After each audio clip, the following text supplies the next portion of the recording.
everyday thing. It's an everyday thing. It's an everyday thing. When you let your nuts hang. To expose this apartment. I can't wait till November comes. I didn't want it to get to this point, but it's time I break my silence on my experience while living at the National Residences in downtown Dallas, Texas. What's marketed as luxury living at the National has been everything but that. Living with no AC in the peak of summer, as well as appliances being broken, is just the tip of the iceberg. My mission in making this video is to spread awareness to anyone considering living at the National, as well as give a voice to those who feel dismissed or taken advantage of by larger companies. To be clear, this is not about the amount of money that I paid to live there. This is just about basic decency. However, I will include those numbers to provide a little context to the story. One day my AC went out. I was thinking this is going to be fixed within hours or days at the max. However, what I was told will be fixed in a matter of a few days turned into 2 whole months in the peak of summer with no air conditioning. 2 months, no AC, all while paying $10,000 per month for rent. A little bit Texas later, in the summer is crazy. The amount of money that I paid to give context to the story. Their solution to this problem was to put 2 industrial-sized generators in my unit that made it sound as if I was living in a warehouse. Here is the primary bedroom. It's 89, and I've already been having it. The machines were so loud, it made it impossible to film content or even think clearly. This directly impacted my work since creating content is my full-time job. I also was not able to entertain any guests since the generators were connected to my water supply. One time after a work trip, I came back home and stepped into a puddle of water because one of the generators were leaking. Now, throughout all of this, not once did management reach out to me to provide any compensation or apologies, but instead I had to be the one to reach out. When I did reach out, they still were not willing to offer compensation until I mentioned it. They then obliged and said they would offer me $1,500 while still having to pay both full months rent. That is less than 10% of the amount of rent that I paid over those 2 months, and that was their concession. Complete slap in my face. Many days I cried in my apartment from how hot it was, and I had to choose between quiet and peace or air. After asking for additional compensation, I was denied and was told that that was the best they can do and I should have been appreciative because it didn't have to offer that to begin with. I then escalated the situation by asking to speak to the general manager, did so, and then he asked me to come into office in person and gave me the impression that we were going to come to a suitable solution. However, once I did walk in and sat down, he then told me absolutely nothing would be changed and that would remain the offer. Yet another instance of my time being wasted and my concerns being dismissed, and quite frankly, playing in my face. After speaking with fellow residents, it came to my surprise that multiple people in the complex was experiencing the exact same issue and still having to pay a full month's rent with no concessions while having no AC in their unit. Many of them also had utilities broken and with no urgency to get it repaired. On top of that, since the day I've moved in, fire alarms have been going off on my floor once to twice a week. No AC. Alarm is going off randomly. One time it even went off 6 times in 1 week. And typically it happens between 1 and 2 a.m. Mind you, it's 1 a.m.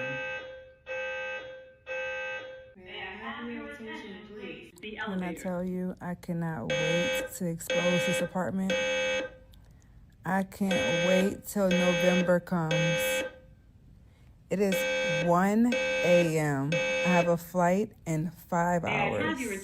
They still go off till this day with no explanation or urgency to fix it. This was something the leasing office was very aware of, yet failed to inform me of this before I moved in. I live right below a restaurant called the Monarch, so their kitchen somehow sets off the fire alarms on my floor. However, that's not something that I should have to deal with. On top of that, we had to be the ones to alert concierge that the fire alarms were going off. One time, there was an actual fire in the building and they did not know. And it wasn't until 10 minutes later I heard the ambulance coming and they then told me to come down ASAP.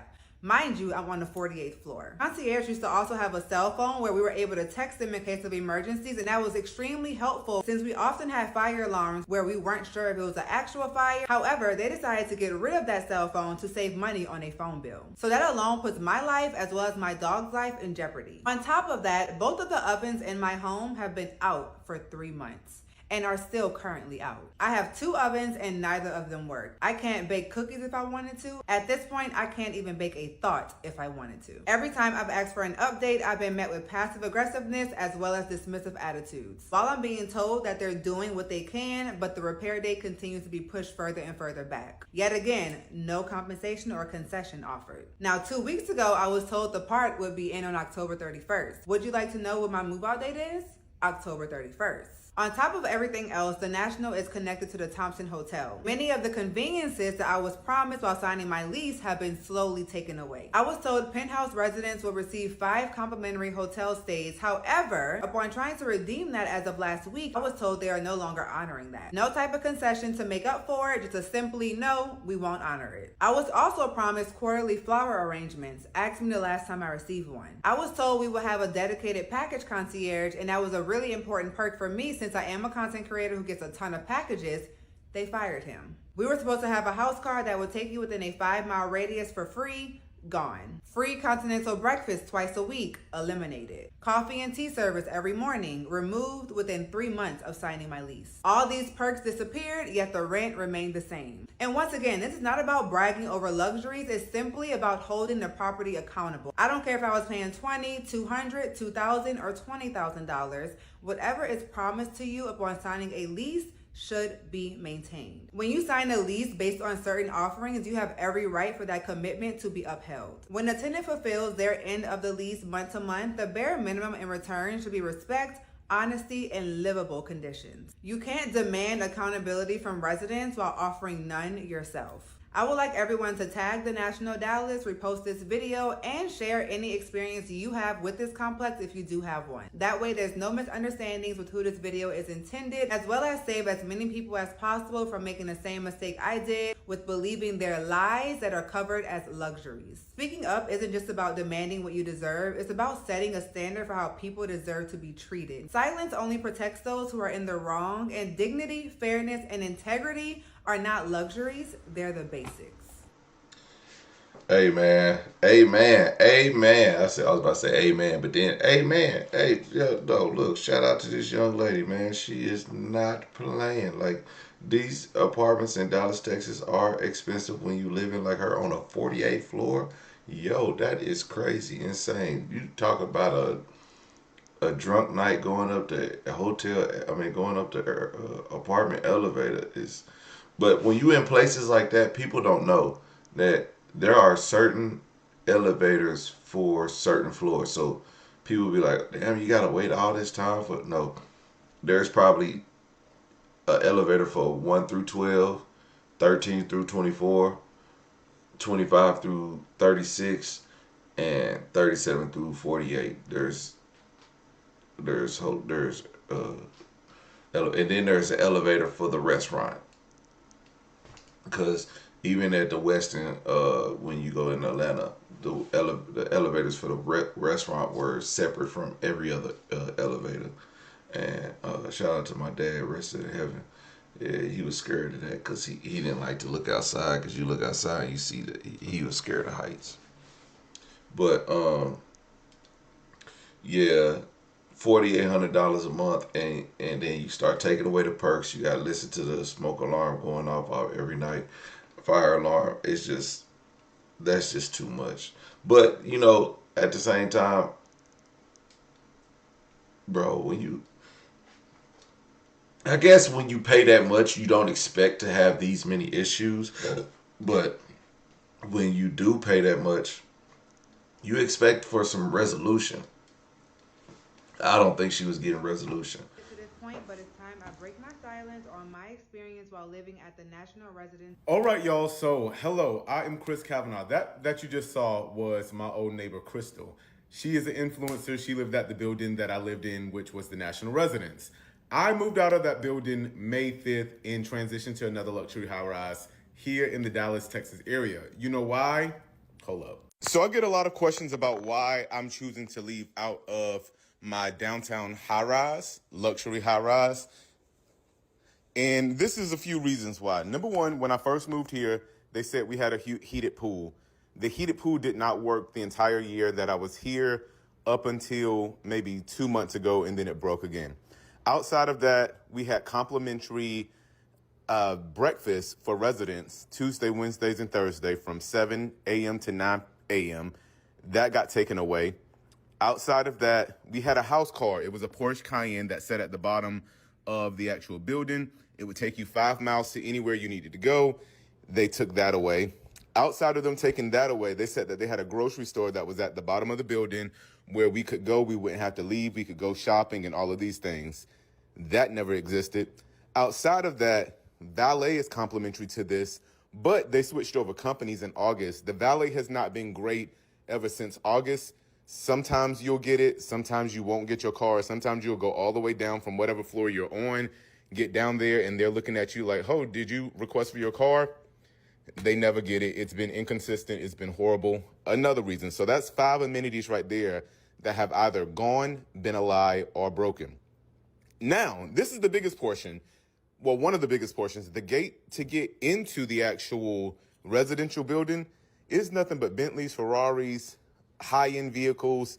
It's people's vehicles that are in this building, and the gate is always broken. A lot of the times when the gate is broken, you can't get out of the building. So say if you have an appointment that you need to go to, you can't get there because the gate is broken. Then when they fix the gate, sometimes they'll alert you, sometimes they won't. Outside of that, concierge. It's only one concierge downstairs to a building that is a hotel, residence, and multiple restaurants that is also open to the public. It is so much that goes on that a valet person would a concierge person would have to know how to do 6 jobs at once in order to simply just get something done. So say if we have only one concierge, which I mean we do in a building of over 230 residents in 230 units. If you're looking to have your package picked up, we only have one concierge that would be able to assist. And if they're taking somebody up because somebody locked their stuff out of their house, they won't be able to assist with you. Say if they're in the back and they're trying to get a package, but you need something or somebody needs their ticket validated, they can't assist with that. But one of my biggest complaints as well is the elevator. I'm about to go to the 9th floor to the amenities floor, and I'm going to show y'all with a time lot of how long elevators take to come here. Now, normally we have 4 elevators. 2 of them are behind these things right there, hidden, because these take you up to the restaurants on the 49th floor, 50th floor.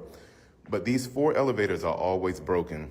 So I'm gonna hit my time, thing or whatever and show y'all how long they take. Normally it's about 15 to 10 minutes, 8 minutes. All right, we're gonna push this. And we'll just go over here and we'll sit and wait.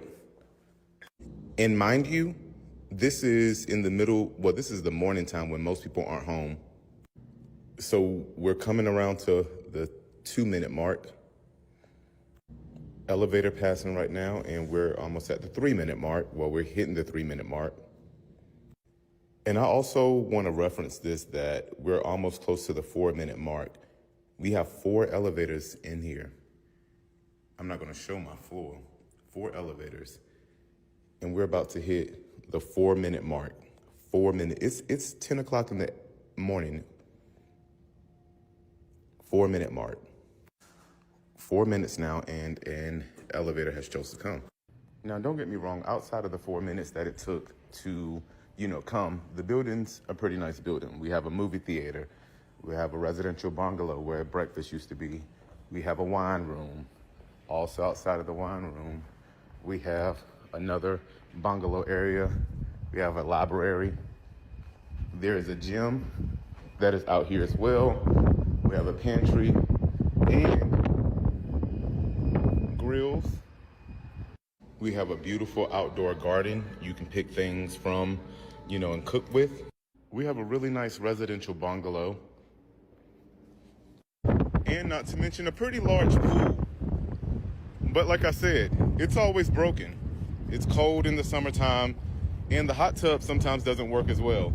You're in prime real estate, but it's very loud on the weekends because sound travels up, everyone speeds through, and there's a lot of homelessness that happens at this 7-Eleven and all of this street. Crack pipes, you don't know what's so many mental diseases And one of the most annoying things, a lot of the doors don't work. How am I supposed to get back into the building in the bungalow area if the door is never working? So I would have to go around, walk all the way through this portion just to get back into this room because the doors don't ever work. Now, when you do live in a building like this, you expect for it to be, up to a certain quality, but over the kind of like time span of living here, it's went down a lot. So it's time to move. Not a bad building, it's a beautiful place. I just find that the detailings of this specific place has gone down. The care for it has gone down, and what other reason but to, just take your money elsewhere. But like I said, I know it can sound very first world problems type situation, but when you pay your money for something, you expect for it to work. So that's about it. And that's why I am moving out of my downtown high-rise to another luxury downtown high-rise. And I just wanted a place that was also not a residential building, commercial building, open to the public, different restaurants in it. I would rather the world be outside of my building, and then I'm in an area like where I'm going, where being that the world is not inside my home, I can just walk downstairs and I can be into the middle of everything. But that's why I am moving out of my downtown high-rise. One of the worst experiences that I've ever had at that building has been a lot of those things. Waiting 20 minutes for an elevator, unpromised things that they said they were going to have whenever you signed your lease to bait you in. It was a big bait and switch. It is one of the most horrible residences that are in Dallas that are, posed as a luxury high-rise. It's not at all. It is a lemon. Through the time of my lease going and coming to an end, I started to see the couth within the building was changing a little bit, just to discover that it was also low-income housing because of the age of the building. Things that were allowed at the national residence was absolutely crazy, like racism, being targeted,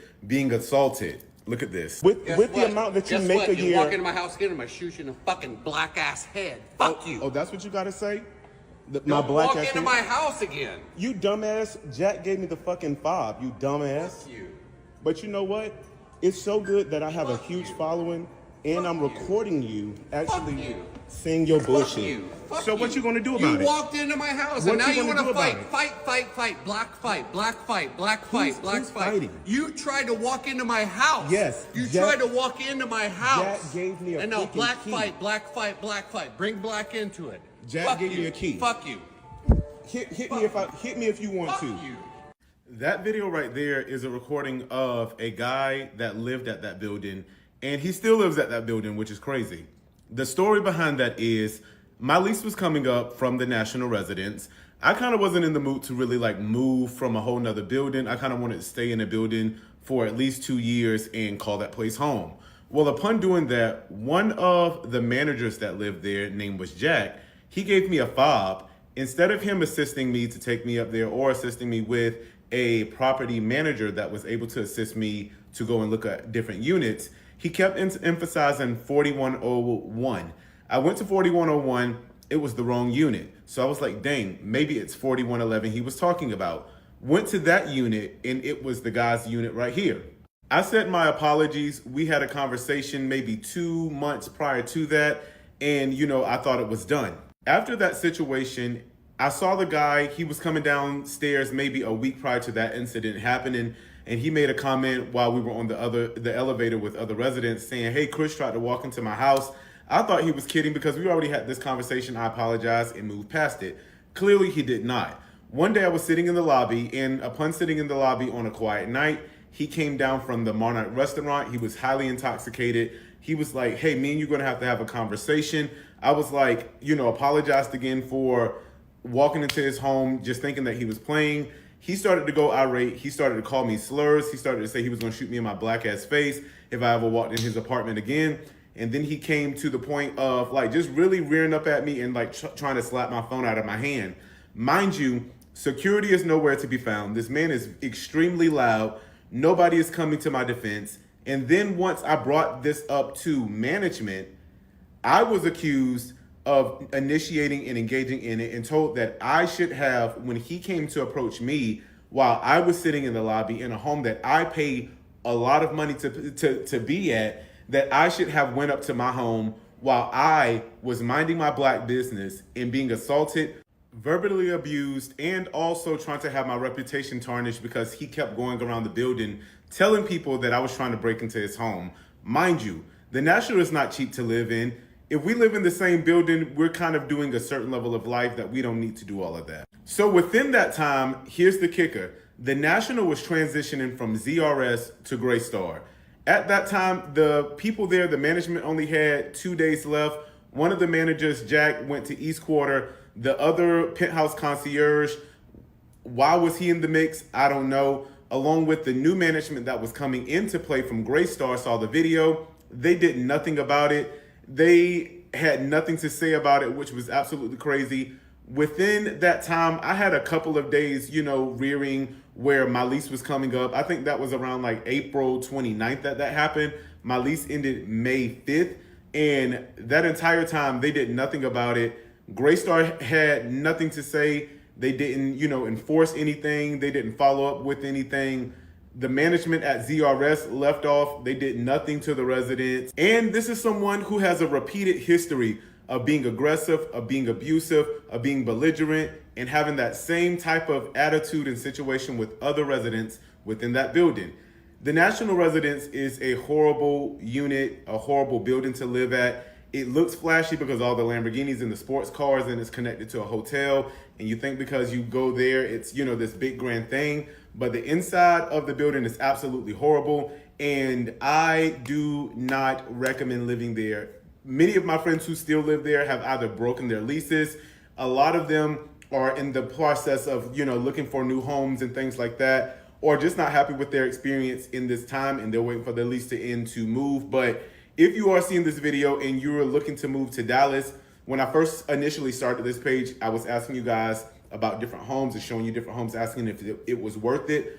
No, the National Residence is one of the worst. It is the worst residential high-rise that is in Dallas. And if you're in it or if you're planning to move there, do not look at Crystal's video. And mind you, she was paying $10,000 a month and getting the treatment she was. And then this is a kicker. Another thing that was told to me was, if you want better treatment, you need to move to the penthouse. It's clearly in her video, she ain't getting treated no better. So don't move to that building, y'all. $10,000 a month, bitch.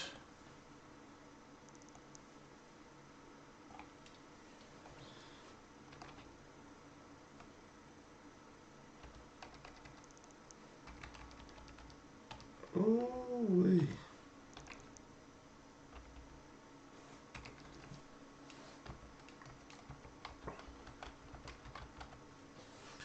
$10,000 a month rent is crazy.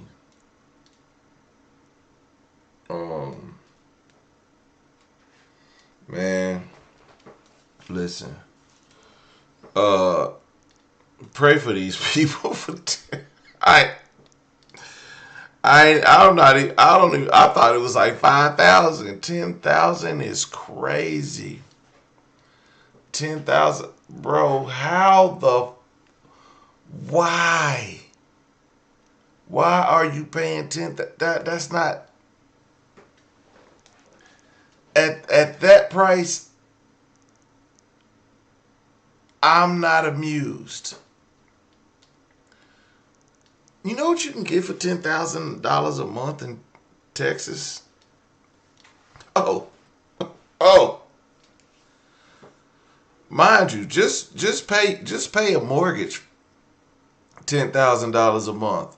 No, I don't mean pay a mortgage that's $10,000. Like, you can buy a house for $3,000 a month and pay $10,000 a month and get that mug paid off in a few short years, versus paying $10,000 a month. Yo, that is insane. You gotta be a billionaire. How much money is this woman making? Shout out to Devontae and Crystal Nicole.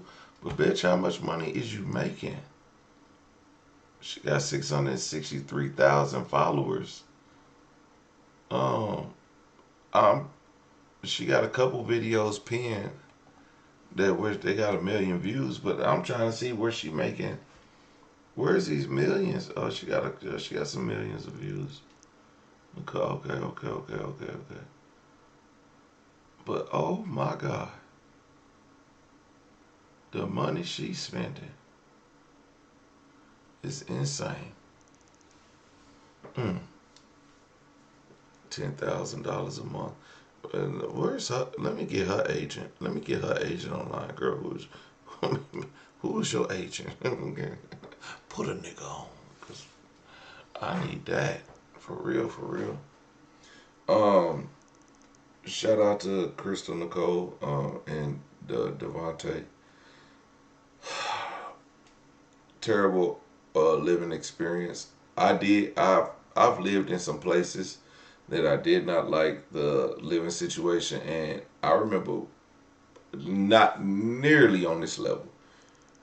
But I want to say the one thing I hate about apartment complexes is their changes in property management companies. That is the worst because they don't change ownership.